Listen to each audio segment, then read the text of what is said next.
Welcome to the Learning Pines YouTube. We hope this video helps. You already have Stripe open and your phone ready. Now install Google Authenticator and allow camera access. In Stripe, navigate to Profile or Business Settings, find two-step authentication and choose Authenticator app. Once you click Setup, Stripe will present a QR code. Do not close this window. You're starting the secure link. Scan the code next. Make sure your phone's date/time is automatic so codes stay synchronized, because that prevents common setup errors later. You now switch to Google Authenticator. Tap the Add button and scan Stripe's QR code, or choose Manual Entry and paste the provided key. Name the account clearly so you can tell Stripe from other entries later.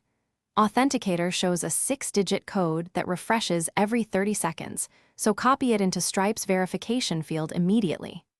Once Stripe accepts the code, you'll be prompted to download or copy backup codes. Make sure to store those in a secure place for recovery. You should now finalize by verifying the setup.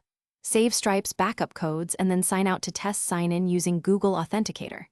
During login, open the app and enter the current 6-digit code. This confirms everything works.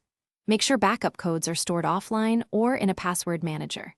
If codes don't work, first check your phone's clock is set to automatic time. If that fails, use a backup code to regain access and reconfigure the Authenticator app. Thanks for watching. Consider subscribing if we helped you.